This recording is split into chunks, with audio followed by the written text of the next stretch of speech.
Hey guys, and here we are back with another one. Now today I'm going to share with you my review of the Q10 Pro Android TV box for a change here on the channel. Now this is the first time that I'm reviewing something from Himedia and the first time that I'm reviewing this SoC, this CPU as you want to call it. Now I have to do a video about SoC and CPU, but I'll leave that for another time. Now regarding this machine, you will see that this is not a budget machine, and it's always difficult when we get to a certain point, but as always you only you can decide if it's worth it for you or not. But what I can say on this side of the screen is that it is an interesting machine. It has a refreshing, or at least some refreshing features, and I can show you one of those features right over here, and a few others that you will have the chance to see on the video. Now one of the things that I would like to point right over here is one of the questions that I've got on the channel and I cannot test right over here, which is the audio formats that this machine is capable of. So for those of you that keep asking, hey Robert, does this machine is able to pass through on HDMI, DTS-HD for example, and other audio formats, this is a machine to consider, and you can see on the cover, and I will also leave the link down below for the official web page where you can see all the specifications regarding audio. So this machine certainly has a few things interesting, and it's not a budget machine. This is the spoiler alert that I can give, and as always just leave your comments down below regarding the machine or anything else that you want to talk about as always. And that being said guys, a long intro, so let's go straight for the video. Hope that you guys enjoy it, and I'll see you in a few seconds.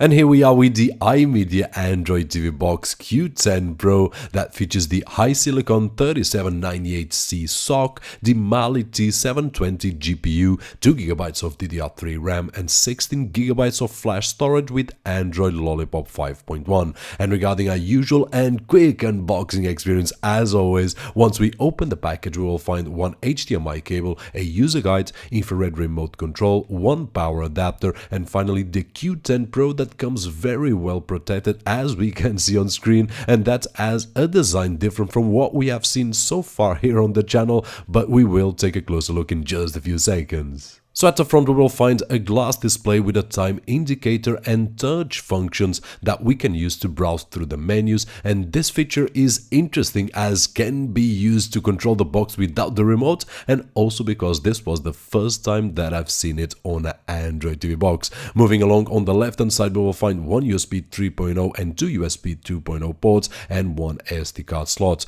On the right hand side, one button that will allow us to open the top cover and will give us the option to insert a 3.5-inch hard drive, and in a very elegant way, at least on my opinion of course, with some attention to details such as the rubber on the top, which will reduce the hard drive vibrations. And at the back we will find a power input jack, update reset button, HDMI 2.0, Gigabit Ethernet connection, RCA, coaxial output, optical out, a USB 3.0 B port, a non-detachable antenna and a 40mm fan, and finally at the bottom it has 4 rubber feet. Now regarding the fan, which is something that we usually don't see on this kind of boxes, what I can say is that it's silent. If we have everything else turned on, then the fan doesn't exist at all. But on the other hand, if we shut down everything, then we can hear not the fan but the movement of the air. So my suggestion is, for a living room this box will be just great, but I would not get it for a bedroom for example. And in terms of size, it's bigger than what we usually see here on the channel, and just for comparison I placed it next to my iPhone SE and the box that we just reviewed last week, and there is a nice difference as we can see on the image. Now regarding the build quality, it's solid, made mostly of a robust plastic with a glass on the front and a thin layer of brushed aluminum all around the box. By the way, the scratch that you guys are seeing on screen was made by me just to check out if it was was really metal. And regarding the remote control, it is an infrared remote control, so just get a wireless one, and I'll post a link here so that you guys can check my video about remote controls. Now this is the default launcher pre-installed on the machine, which is simple and easy to use, but as always we can install any other launcher of our choice as usual. And moving to our usual benchmarks and starting with the network speed test, using as always the Devolo power line adapter kit with gigabit connection and Wi-Fi AC. On Wi-Fi we got 50 megabits per second of download speed and 20 megabits on upload speed, and on the Ethernet connection 100 megabits of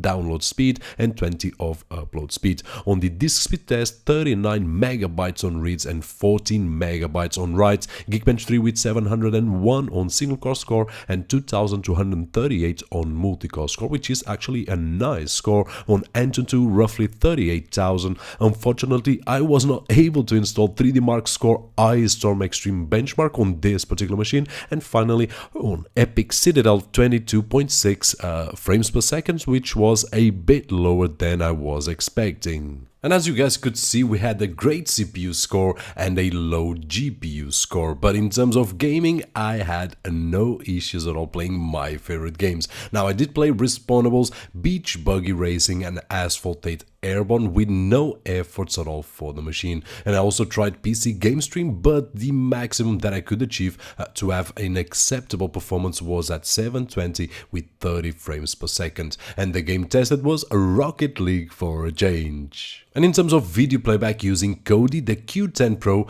comes with version 15.2, which plays everything except 10-bit video files. So I did install the latest version of Kodi at this moment, which is 16.1, and it played everything without any issue. Big Bug Bunny, Tears of Steel and Sintel up to 4K with H.264 and H.265 codecs and 10-bit video files dive into the new world and Iceland with a very smooth video and audio playback, which by the way all credits due are down below on the video description. And finally, using the premium app AirPin Pro, as always, I was able to mirror and stream from my iPhone SE and also from the iMac, streaming as always the magazine style slideshow, sliding panels and vintage prints with a very smooth video and audio playback. So in conclusion guys, things that I did like the most were the build quality of the Q10 Pro, the design and attention to details, the touch feature on the front display, and finally an elegant mechanism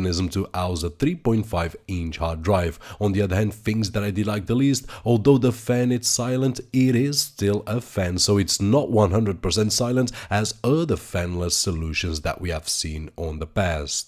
And that is it, we have reached the end of another review, this time the Himedia Android TV Box Q10 Pro. Hope that you guys enjoyed the video, and if you did so, don't forget that usual thumbs up. My name is Roberto George, and as always, I'll see you on the next one.